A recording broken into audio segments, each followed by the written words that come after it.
Was everything fine? Yeah, I'm cool. As I say, your emotion, your vibe, they lower. What's up? Oh, I expected better, but then losing to Bayern Munich at the Allianz Arena is not the end of the world. You know, I expected us to give in a good fight, but then it didn't happen. So I'm still cool. So to you, I want you to be frank with me. Do you think that, in all sincerity, you would, override Bayern? Never. They have never lost at the Allianz Arena in over 50 matches. Yes, so I just came with the hope that maybe we could have chipped in with a draw or something. But anyways, we still have 7 matches to go. There's a long way. Apart from Barcelona, I don't see any of the 6 other clubs destroying Chelsea now. We're going to win the remaining 6. All right, so this is my question, right? Cole Palmer brought up his A game, but then the players surrounding him, are they really helping? Do you think that you guys need to reinforce your squad again, or make maintain the same squad? Are they going to help him in the way forward? Okay, with a defense like this, our best left centre back, Cowell, went out at the beginning of the season, and then it's been a problem for us. You know, pairing Chaluba and then Tosin Adarabioyo was never going to help. You will remember in the Club World Cup final like this, we had Cole playing the DLP, the defensive line player, and then he was giving the better passes with the left. And then down here, we were using Chaluba. You know, he's strong, but then he's not as mobile as Cole, using his main left. Okay, so let me ask this. In EPL, right, the 3-back system is really helping. Maresca, comparing him to other coaches, tactically, do you think he's good enough to compete with the top elite coaches in the world? He's a world champion. I'm not saying he being a world champion. Is he tactically good? Of course, in the EPL, I rank him in the top 3. Pep, Slot, Maresca. I don't see any other person coming closer. Maybe Amorim when he was in Portugal, but then, you know, when he came to United, nothing has happened right for him. So I don't see him to be a bad manager. Just that sometimes Maresca is very stubborn. He's very, very stubborn. Today, Enzo Fernandez wasn't into the game. And then during the second half, we should have just put him off. But then the sub was so late. After the 3rd goal, I just knew it was done for Chelsea. Okay, so then you losing 3-1 to Bayern Munich. What do you think that, the advice that you've taken from it, or the mix-ups that you've learned from it? Anyways, we have United next, Manchester United, and then we should win that game. As a Chelsea fan, I'm not bored at all. Since the Club World Cup, this has been the first time we have lost. And then we are playing a United out of form. Even though it's been a long time, I think 6 years or something, we've never won at the Trafford.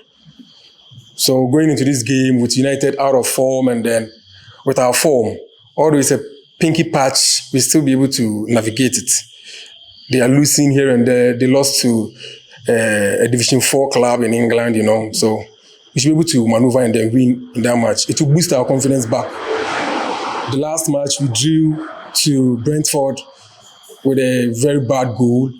And then, you know, man, we can still cope. So if you are given the mandate to advise Maresca right now in your next match against United, which player do you think they should take off in the starting 11? Okay, you know, with this Bayern game like this, we doubled up on Olise. That was why we played 2 right backs, and then with James helping Moises Caicedo in the middle, you know. So whenever Olise gets the ball, you know, he's the best forward in Bayern Munich now. He can give off the best passes as well. So whenever he gets the ball, James has to drop.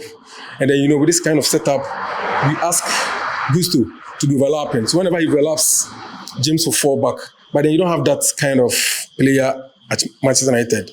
So one of Gusto or Rhys James will be on the bench, and then we'll be able to play either of Estevao or Garnacho on the wings, and then João Pedro up front, Cole Palmer in the hole, Enzo Fernandez, and then Moises Caicedo being the double pivot. Cucurella right now the best or second best left back in the world. And then, you know, I have problems with our centre back pairing. That I have to be very honest.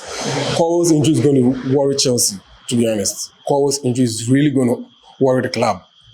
Apart from that, we have no issues again. All right, so back to Cucurella, right? Olise exposed him today. It's quite known that you need to, purchase a new left back. What do you think? We have a deputy left back in Hato. Hato is a multiplayer. He can play in Aya. Sometimes he plays in the left defensive midfield. He can play left centre back, and then he can play left back. You know, sometimes when players are in form and then they're able to expose your player, it's not the end of the world. Look at Olise. Olise, to me, is one of the top three. Currently, is in the top three best right wingers. You have Lamine Yamal, you have Mo Salah, you have Olise. Top three quality. So if Olise exposes Cucurella, that's cool. Cucurella has stopped so many good right wingers. He stopped Salah. He stopped the mighty PSG in the Club World Cup. He stopped so many people, bro. So this is just a check mark for him.